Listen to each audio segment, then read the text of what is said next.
দেখেই তো বুঝতে পারছেন আজকে অন্যরকম একটা কিছু হতে যাচ্ছে। তো সেটা হচ্ছে যে আমরা যেমন নর্মালি ভাবে শিলনোড়ায় বাটাবাটি করি, তো এই জায়গাটা হচ্ছে এই বাটনার মধ্যে বাটে। তো এগুলো দেখে আমার কাছে অনেক ভালো লাগলো। তো আমি বেড়াতে গিয়েছিলাম সাভার, তো নিজেদের বাসায় যাওয়ার শান্তি আলাদা। তো যাই হোক, নিজের ঘরের মতো শান্তি আর পৃথিবীতে কোথাও নেই, আপনি যেখানে যে প্রান্তেই যান না কেন। তো আমি আজকে এটার ভিতরে বাটাবাটি করব। আমার জাল এটা নিয়ে আসছে।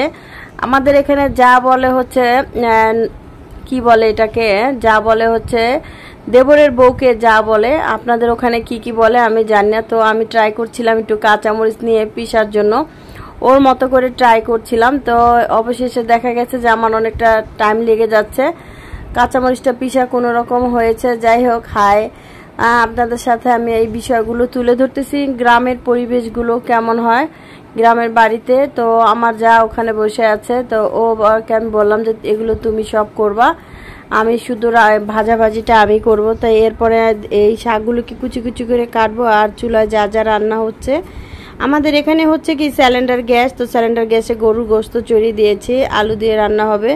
আর এখানে তেলাপিয়া মাছ বেগুন দিয়ে রান্না করব, আর হচ্ছে একটা ভর্তা করব।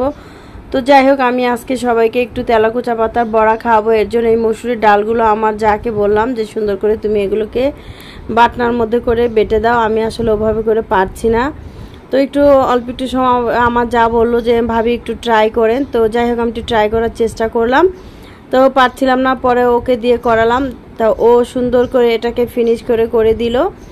এরপরে আমি এই ফিনিশ করা বাটনাগুলোকে নিয়ে যাব আমি সেই ময় মশলা কীভাবে মাখাই, সেগুলো আমি মাঝে মধ্যে আপনাদের ভিডিওতে দেখাই। তো আজকে গ্রামে এসেছি, গ্রাম বলতে আমার জন্য গ্রাম, আমি যেহেতু শহরে থাকি এটাই আমার জন্য গ্রাম। তো এই প্রকৃতি কার কার কাছে ভালো লাগে অবশ্যই জানাবেন। এখানে আসলে অনেক শান্তি লাগে, যেটার কথা আর কি বলবো। যাই হোক, আমি এখন মাটির চুলার মধ্যে আমার সেই মাখানো বড়াগুলোকে ভাজতে যাব। তো এই তো আমি আসলাম, এখন এই প্যানটা গরম হয়ে গিয়েছে চুলার আগুনে।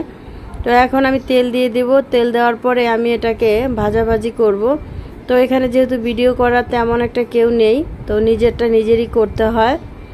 তো এর জন্য তেলটা দিয়ে দিলাম, দিয়ে এখন এটাকে আমি ভাজবো। তো দেখুন, প্রথমত আমি দুটো বড়া দিয়ে দেখবো আগে ভাজাটা কেমন হয়। তো আপনাদের সাথে যে ভিডিওটা শেয়ার করলাম, অবশ্যই জানাবেন যে কে কে আমার মতো এভাবে করে বড়া খেতে পছন্দ করেন। আর গ্রামের পরিবেশ তো যা কি বলবো,